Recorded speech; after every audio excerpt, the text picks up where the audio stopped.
Squirrel పేజెస్కి స్వాగతం. ఇక్కడ మీరు తెలుగు కథలు వినవచ్చు. కూర్చోండి, వినండి, మాతో కలిసి కథల ప్రపంచంలోకి చేరండి. ఏడు ఇప్పుడు టైమెంత అయి ఉంటుందో? ఆస్పత్రి వదిలాను. తెగిన గాలిపటంలా తిరుగుతున్నాను. గమ్యం లేదు. ఆస్పత్రిలో ఉండగా వేళకింత తినడానికి దొరుకుతూ ఉండేది. ఇప్పుడదీ లేదు. 2 రోజులు ఏమీ తిననందున కళ్ళు తిరుగుతున్నాయి. చివరకు నేనే ఏమైపోతానో ఏమో. ఏమిటీ జనం అంత రద్దీగా ఉందేం? బహుశా సినిమా వదిలినట్లున్నారు. వెట్టివేస్తున్నారు. అయ్యో! కాళ్ళు తడబడుతున్నాయి. ఆ! ఎదురుగా కారు వస్తూ ఉంది. ప్రక్కగా వెళ్ళాలి. పడిపోయాను. ఏమీ తెలియడం లేదు. తలకు దెబ్బ తగిలినట్లుగా ఉంది. తడిమి చూసుకున్నాను. తడి, జిగట, రక్తం కారుతూ ఉంది. భయంతో వణికిపోయాను. కళ్ళు మూతలు పడ్డాయి. అంతే. ఆ తర్వాత ఏం జరిగిందో నాకు తెలియదు. స్పృహ వచ్చేసరికి ఒక ఆస్పత్రిలో ఉన్నాను. ఆశ్చర్యం కలిగింది నాకు.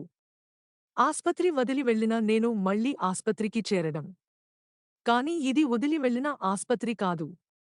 మరొకటి. జరిగిన సంగతులన్నీ క్రమంగా స్ఫురణకు రాసాగాయి. అవును. గాయపడి రోడ్డు మీద నిస్సహాయ స్థితిలో ఉన్న నన్ను ఎవరో మళ్ళీ ఈ ఆస్పత్రిలో చేర్చారు.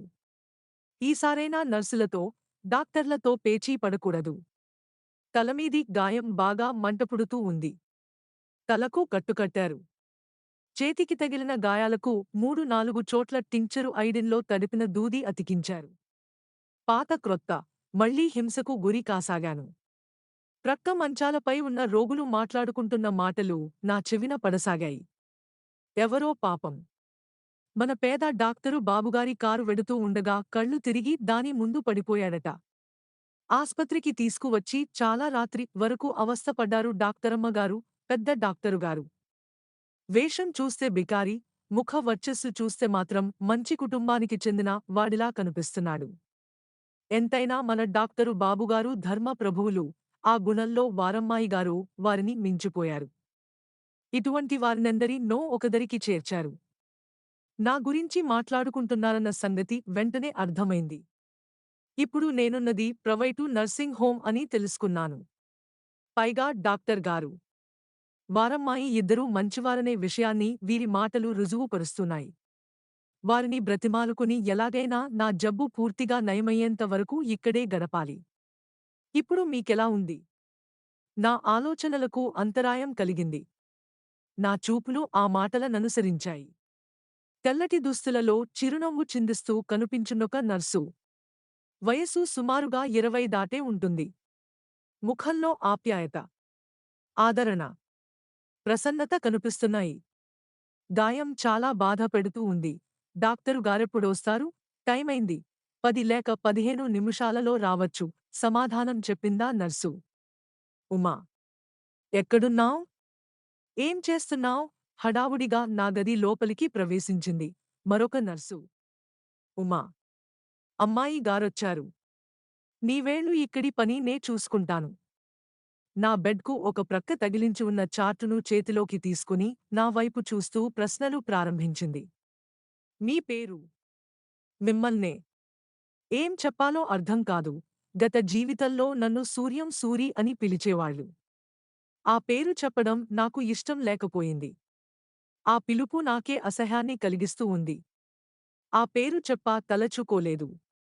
పేరు చెప్పడం ఆలస్యమైనందువల్ల మరీ దగ్గరగా వచ్చింది నర్సు. నా ముఖంలోకి పరిశీలనగా చూస్తూ ఏమాలోచిస్తున్నారండి? దయచేసి మీ పేరు చెప్పండి ఆశ్చర్యంతో ప్రశ్నించింది. నన్ను శివం అంటారు. వయస్సు 25 సంవత్సరాలు. ఇక ప్రశ్నించకుండా ఆ చార్టును వివరాలతో నింపి యథాస్థానంలో ఉంచింది. థర్మామీటరు నా నోటిలో ఉంచి తన చేతి గడియారాన్ని చూసుకోసాగింది. థర్మామీటరును నా నోటికందించి నప్పుడు ఆమెను అతి దగ్గరగా చూశాను. నిర్ఘాంతపోయాను. కళ్ళు బైర్లు కమ్మాయి. భయం వల్ల, ఆందోళన వల్ల ముఖమంతా చెమటలు పట్టింది. Every nurse? అవే పోలికలు. కాదనడానికి వీలులేదు. చివరకు తన వారికి దూరమై తన జీవితాన్ని ఇలా సాగిస్తూ ఉందా? దురదృష్టవంతుణ్ణి, అహంభావంతో మణిని కాలదన్ని మసి బొగ్గుకు ఆశ్రయం ఇచ్చాను. రాధ. ఇతనికెలా ఉంది? టెంపరేచరు బాగానే ఉంది. నీరసంగా మూలుగుతున్నాడు. ఏదో పరధ్యానంగా కూడా ఉన్నాడు. 2, 3 సార్లు ప్రశ్నించిగాని అతని పేరు చార్టు మీద వ్రాయలేకపోయాను. అమ్మా రాధ. ఎలా ఉన్నాడు? ఆ వచ్చిన వారెవరో చూచాయగా ఊహించగలిగాను. వారు ఈ నర్సింగ్ హోం యజమానులు. రాధ. అవును, సందేహం లేదు. ఆమె నా అన్యాయానికి బలియై ఈ విధంగా అజ్ఞాతవాసం చేస్తూ ఉంది. పైగా నాకన్నా ధైర్యవంతురాలు. నన్ను నిరుత్సాహం, నిస్సత్తువ ఆవహించాయి. కాని రాధ జీవితాన్ని ధైర్యంగా ఎదుర్కొంది. ఇతరులకు సేవ చేస్తూ తన జీవితాన్ని సార్థకం చేసుకుంటూ ఉంది. ఆమె తల్లిదండ్రులు ఎంతగా కుమిలిపోతున్నారో. నన్ను తమ పాలిటి యమునిగా దూషించారు. ఒక్కగానొక్క కుమార్తెకు ద్రోహం చేశానని నేనీ స్థితికి దిగజారినప్పుడు వారి హృదయం చల్లబడి ఉండవచ్చు. గ్రామంలో మా వంశానికి మాయని మచ్చగా తయారయ్యాను, త్వరగానే కోలుకోవచ్చు. అయినా ఇతనికి అంతకు ముందే వేరే కంప్లైంట్స్ ఉన్నట్లు అనుమానంగా ఉండండి నాన్నారు చార్టును జాగ్రత్తగా పరిశీలిస్తూ అన్నారు డాక్టరమ్మగారు. అవునమ్మా, చక్కగా ఊహించావు. సిఫిలిసు ఫస్టు స్టేజిలో ఉంది, జాగ్రత్తగా చూస్తే త్వరగానే కోలుకుంటాడు. ఇతడు రోగంతోటే కాకుండా మనోవ్యాధితో కూడా బాధపడుతున్నాడు. అమ్మా రాధా, ఇతనికి మనమిచ్చే మందుల కంటే మనసుకు కలిగించే ఊరట రోగాన్ని త్వరగా నయం చేస్తుంది. ఆ చార్టు ఇలా ఇవ్వు, ట్రీటుమెంటు వ్రాస్తాను. చార్టు తీసుకుని వ్రాయడమారంభించారు. పూర్తి చేసి రాధ చేతికిస్తూ, రాధా, నే చెప్పింది గుర్తుంచుకో. ఇతనికి మనఃస్థిమితం లేదు. కాస్త జాగ్రత్తగా ఉండాలి. డాక్టరుగారు, ఆయన కుమార్తె ఆ గది నుండి వెళ్ళిపోయారు. నాకెంతో ఆశ్చర్యం కలిగింది. ఆ ప్రభుత్వ ఆసుపత్రికి, ఈ ఆస్పత్రికి ఎంత తేడా ఉంది. అక్కడి ఆ వాతావరణం చూసిన నాకు డాక్టర్లు, నర్సుల మీద ఉండే సదభిప్రాయం దురభిప్రాయంగా మారింది. కాని మళ్ళీ నా అభిప్రాయాన్ని మార్చుకోక తప్పదు. వ్యక్తి యొక్క ప్రవర్తన ఆ పరిసర ప్రాంతాల శాంతి, వాతావరణం మీద ఆధారపడి ఉంటుంది. కాదనలేను. అందుకు తార్కాణం. లోగా నేను విడిచి వచ్చిన ఆస్పత్రి. మంచైనా చెడు అయినా అక్కడ కలకాలం ఉండేవారెవ్వరూ? రోగాలు నయమైనా కాకున్నా వారి జీతాలు ఆగవు, బాధ్యతారహితం. నిర్లక్ష్యం, కాని అదెలా అన్వక్కయిస్తుందిక్కడ? అన్వయించదు. పేరు, ప్రతిష్ట, మంచి, చెడు ఎల్లకాలం కావలసింది. వచ్చేది ఇక్కడే. ఏమైనా నాది అని చేసే పనికి. నాకేం అని చేసే పనికి ఎంతో తేడా ఉంటుంది. ఆ తేడాయే ఇప్పటి ఈ 2 ఆస్పత్రుల మధ్య ఉంది. ఆలోచనలు నన్ను ఇంకా బలహీనపరుస్తున్నాయి. ఇక ఆలోచించకూడదనుకుంటూనే ఏదో ఒకటి ఆలోచిస్తున్నాను. రాధ వారితో వెళ్ళి మళ్ళీ తిరిగి వచ్చింది. డాక్టరుగారు చెప్పిన మాటలు విన్నారుగా. మీకేం భయం లేదు. పూర్తిగా ఆరోగ్యవంతులవుతారు త్వరలోనే. మీరు ఏ ఆలోచనలు పెంచుకోకుండా మీ ఆరోగ్య బాధ్యతలు మామీద వేసి నిశ్చింతగా ఉండండి. ఏం ఏమంటారు? అలాగే. మీ అందరి మాటలు నాకు జీవితంపై కొత్త ఆశలను రేకెత్తిస్తున్నాయి. ఇక నిశ్చింతగా ఉంటాను. సాధ్యమైనంతవరకు నా గొంతు మారుస్తూ అన్నాను. నా కళ్ళు అశ్రుపూరితాలయ్యాయి. ఎంత ఆదరణ! ఎంత ఆప్యాయత! రాధ చూడకుండా కళ్ళు తుడుచుకున్నాను. ఏమిటి విధి వైపరీత్యం? ఈమెకు జీవితంలో విషపాత్రనందించిన వాణ్ణి నేనే. ఆమె నుండి అమృతాన్ని ఆశిస్తున్నవాడను నేనే. సిగ్గుతో నా శరీరం కుంచిందుకుపోయింది. ఆమెకు విషపాత్రను అందించిన వాడను నేనేనని తెలుసుకున్నప్పుడు నన్నెంతగా అసహించుకుంటుందో. అవును, ఈ సందేహం నాకిప్పుడిప్పుడే కలుగుతూ ఉంది. నన్ను గుర్తుపట్టలేదుగదా? లేదు, గుర్తుపట్టే స్థితిలో లేను నేను. హమ్మయ్య! మనసుకు కొంత శాంతి వచ్చినప్పటి నుండి గమనిస్తూనే ఉన్నాను. ఆ చిరునవ్వు, ముఖంలో తేజస్సు, నిర్మలమైన ముఖ కవళికలు గతాన్ని జ్ఞప్తికి తెచ్చాయి. అమృత ఘడియలు ఒక విష బిందు ప్రవేశంతో చిన్నాభిన్నమైపోయాయి. ఇక ఓపిక లేదు. గతం ఊహించ లేనంత భయంకరమైనది. ఆ తలంపుతో నా మెదడుకు అలసట పెంచుకోతలచలేదు. విశ్రాంతిగా మంచం మీద వెనుకకు వాలాను. కొంత ప్రశాంతత, జీవితం మీది ఆశ. ఆ ఆశ నా రోగాన్ని కొన్ని క్షణాలు అణిచి పెట్టగలిగింది. 1 వారం రోజులు గడిచాయి. నా జబ్బు యొక్క ఉద్రేక పరిస్థితి చాలా వరకు తగ్గింది. ఇప్పుడు నరాలు అంతగా బాధ పెట్టడం లేదు. కళ్లల్లో, ముఖంలో కొద్ది మార్పు వచ్చింది. ఈ విషయమే రాధ వీరిద్దరూ అనుకుంటూ ఉండగా విన్నాను. అద్దంలో ముఖం చూసుకున్నప్పుడు గుర్తించగలిగాను కూడా. గడ్డం పెరుగుతూ ఉంది, అదీ ఒకందుకు మంచిదే. రాధ గుర్తు పట్టకుండా ఉంటుంది. ఆ విధంగా 2 వారాలు గడిచాయి. శరీరంలో పూర్తి ఆరోగ్యం చేకూరింది. ఒకరోజు ఉదయం సుమారు 8 గంటలకు నా గదిలోపలికి వచ్చింది రాధ. శివంగారూ, మీరు పూర్తిగా ఆరోగ్యవంతులయ్యారని, మీరిక ఇంటికి వెళ్ళిపోవచ్చని డాక్టరుగారు మీతో చెప్పమన్నారు. రేపు మీరు మీ ఇంటికి వెళ్ళిపోవచ్చు. చూడండి రాధాదేవిగారూ, డాక్టర్ గారితో ఒంటరిగా మాట్లాడాలి. ఎప్పుడు వీలవుతుంది? ఇక్కడ వీలుపడదు. వారు వచ్చినప్పటి నుండి వెళ్ళిపోయేంతవరకు వారిని ఒక్క క్షణం విశ్రాంతిగా ఉండనివ్వరు రోగులు. ఇంటి దగ్గర మాట్లాడండి, అడ్రస్సు చెబుతాను. అడ్రస్సును 1-2 సార్లు జాగ్రత్తగా మనసులో మననం చేసుకున్నాను. మధ్యాహ్నం సుమారు 3 గంటలకు వారి ఇంటికి బయలుదేరాను. అప్పుడే నిద్రలేచి బాత్రూంకు వెళ్లారని చెప్పాడు నౌకరు. వారు తిరిగి హాలు లోపలికి వచ్చేంత వరకు బయట గుమ్మంలో వారికోసం ఎదురు చూశాను. తిరిగి వచ్చి టీ త్రాగుతూ పత్రికేదో చదువుతున్నారని నౌకరు చెప్పాడు. ఒక్క 5 నిమిషాలు ఆగి లోపలికి వెళ్ళాను. వారు టీ త్రాగడం పూర్తి చేశారు. ప్రశ్నార్థకంగా నావైపు చూస్తూ నన్ను కూర్చోవలసిందిగా సంజ్ఞ చేశారు. కూర్చున్నాను. మెల్లిగా సంభాషణ ప్రారంభించాను. డాక్టరుగారూ, మీ రుణం ఎన్ని జన్మలకైనా తీర్చుకోలేను. మీ ఔదార్యానికి హద్దులు లేవు. ఎవరినో అనామకుణ్ణి అయిన నన్ను రోడ్డుపై స్పృహ తప్పిపడి ఉన్న సమయంలో దయతో మీరు మీ ఆస్పత్రికి తీసుకువచ్చారు. శ్రద్ధగా మందులిస్తూ నాకు పూర్తి ఆరోగ్యాన్ని ప్రసాదించారు. నేను జీవితంలో ఏకాకిని. నన్ను రేపు వెళ్ళిపోవలసిందిగా ఆదేశించారుట. అవును, ఇక నీవు ఇంటికి వెళ్ళవచ్చు. పూర్తిగా ఆరోగ్యవంతుడవయ్యావు. 2 నెలల తర్వాత ఒక్కసారి వచ్చి చూపించుకుని వెళ్ళు. మీరు నాకు తండ్రితో సమానులు. మీతో కొన్ని విషయాలు మాట్లాడాలని వచ్చాను. దయచేసి వినవలసిందిగా చేతులు జోడించి ప్రార్థిస్తూ ఉన్నాను. ఒంటరిగా ఆ విషయాలు మీతో మనవి చేసుకోవాలని ఉంది. అలాగా. నా రూముకు వెడదాం పద. డాక్టరు గారిని అనుసరించాను. వారి గదిలో క్రింద కూర్చోబోయాను. నన్ను వారిస్తూ తమకు ఎదురుగా ఉన్న కుర్చీ చూపించారు. ఆ కుర్చీలో కూర్చొని వారి ముఖంలోకి చూసే ధైర్యం లేక నేల చూపులు చూస్తూ ఎలా ప్రారంభించాలో తెలియక తికమక పడసాగాను. అధైర్యపడకు, చెప్పతలచుకున్నదేదో భయపడకుండా చెప్పు. చెబుతాను, నా హృదయ భారం తగ్గించుకుంటాను అని ప్రారంభించాను. మా గ్రామం ఇక్కడికి 15 మైళ్ళు ఉంటుంది. అవి నన్ను క్రొత్తగా బడిలో వేసిన రోజులు. మా అన్నయ్య అంతకు ముందే బడికి వెడుతున్నాడు. నేను అన్నయ్యతో కలిసి బడికి వెడుతూ ఉండేవాడిని. అన్నయ్య నన్ను ఎంతో ప్రేమతో చూసేవాడు. నన్ను ఒక్క క్షణం కూడా వదిలిపెట్టి ఉండేవాడు కాదు. ఆ విధంగా 2 సంవత్సరాలు గడిచాయి. అన్నయ్య నాకన్నా 5-6 సంవత్సరాలు పెద్ద. అమ్మ మాత్రం అన్నయ్యను ఎప్పుడూ ద్వేషిస్తూ ఉండేది. అమ్మ ఎంత ద్వేషిస్తూ ఉన్నా అన్నయ్య మాత్రం అమ్మను ఎంతో ప్రేమతో చూసేవాడు. అన్నయ్యను అమ్మ ఎందుకు ద్వేషంతో చూసేదో ఆ తర్వాత తెలిసింది నాకు. అన్నయ్య అమ్మకు సవితి కొడుకని.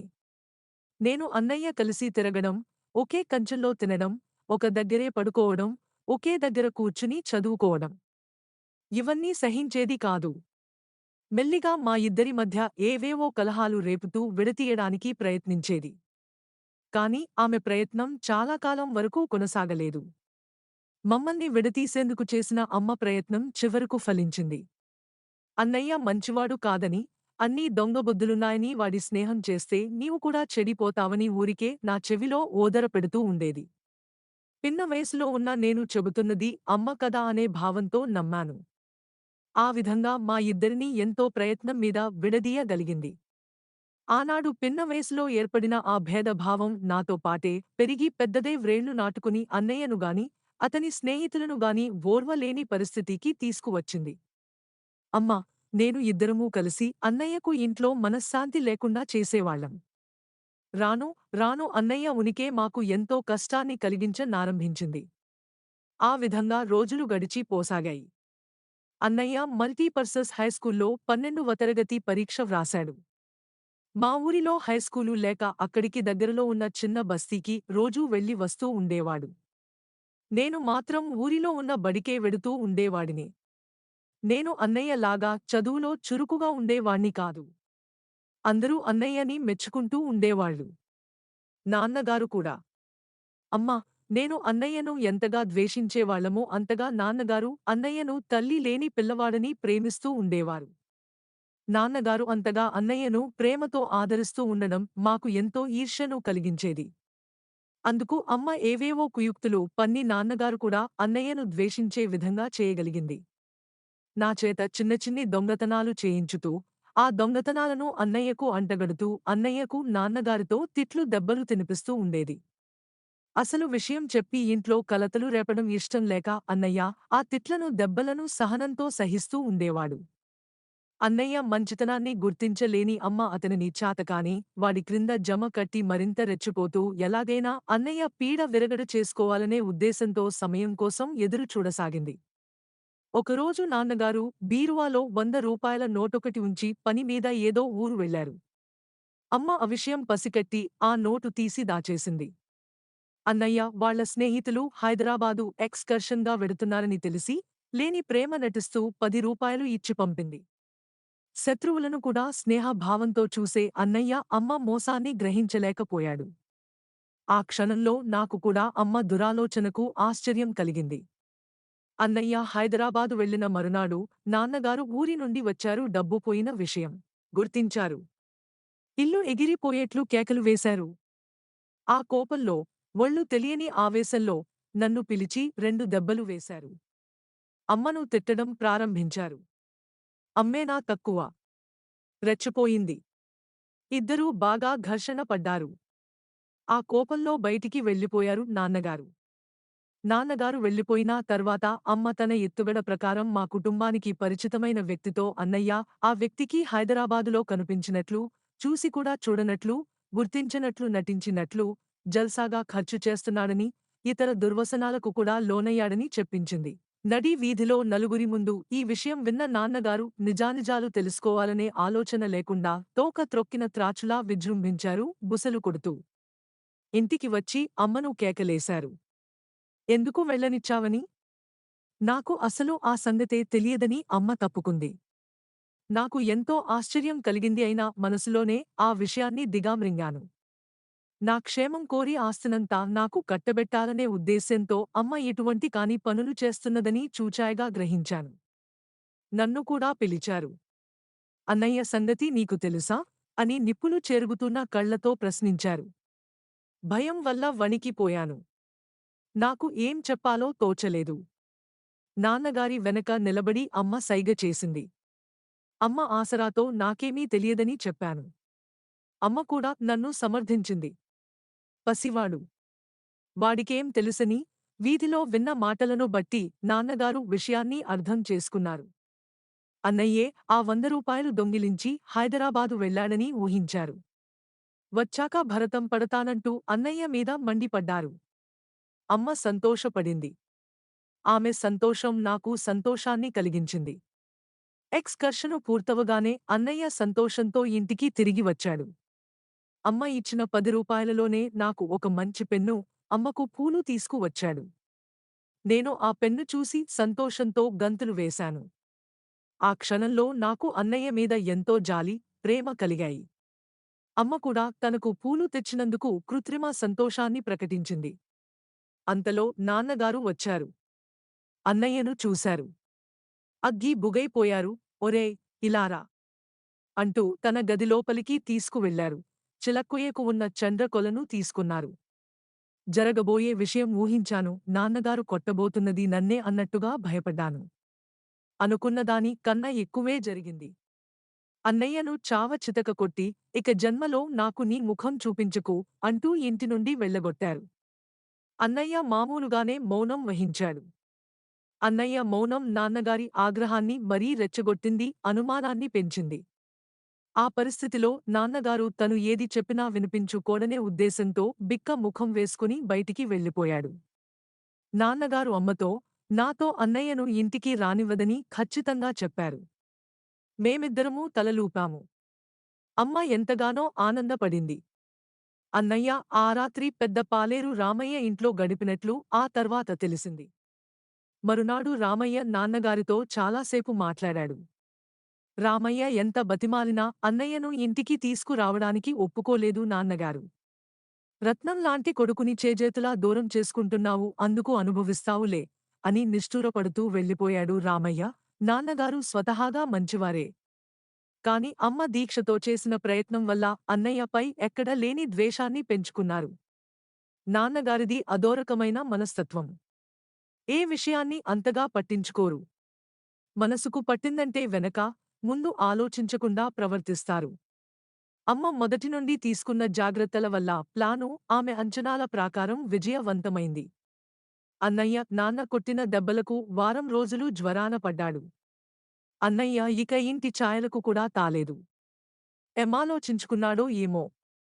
పరీక్ష డిస్టింక్షన్‌లో పాసయ్యాడు. పరీక్ష ఫలితాలు తెలిసిన తర్వాత వారం రోజులలో హైదరాబాదు వెళ్ళినట్లు తెలిసింది. ఆ సంగతి అమ్మకు ఎంతో హాయిని కలిగించింది. నేను మాత్రం మనసులో దిగులు పడ్డాను. కాని అమ్మ కోప్పడుతుందనే భయంతో సంతోషాన్ని నటించాను. అరుమసాలలో అమ్మ, నేను అన్నయ్యను పూర్తిగా మరిచిపోయాం. నాన్నగారు మాత్రం అప్పుడప్పుడు ఏవో ఆలోచనలతో బాధపడుతూ ఉండేవారు. ఆ విషయాన్ని గమనించినప్పుడల్లా అమ్మ నాన్నగారి మనస్సును ఉల్లాసపరిచే ప్రయత్నం చేస్తూ ఉండేది. అమ్మ ఎంతగా ప్రయత్నిస్తూ ఉన్నప్పటికీ నాన్నగారి విచారం మాత్రం ఎక్కడో కొద్దిగా వారి చర్యల వల్ల తెలుస్తూ ఉండేది. మరొక అరుమసాలు గడిచిపోయాయి. అన్నయ్య సంగతి మా కుటుంబంలోనేగాక మా గ్రామవాసులందరూ మరిచిపోయారు. నాకు మాత్రం రోజులు ఎంతో ఉల్లాసంగా నడవానారంభించాయి. ఒక్కడినే కావడం వల్ల అమ్మ, నాన్న నన్ను గారాబం చేశారు. ఆ గారాబం ఫలితమే ఇప్పటి నా ఈ పరిస్థితి. అన్నయ్య ఉన్నంతకాలం నన్ను ఎటువంటి చెడు పనిని చేయనివ్వలేదు. వద్దని వారించేవాడు, మెల్లిగా నచ్చజెప్పేవాడు, అలిగితే బుజ్జగించేవాడు. అన్నయ్య లేడు నన్నడ్డు కోనేవారు ఎవ్వరూ లేకపోయారు. ఆ పిన్న వయస్సులో కాలు జారాను. ఆ విధంగా కాలు జారిన నేను ఇప్పటికీ నిద్రొక్కుకోలేకపోతున్నాను.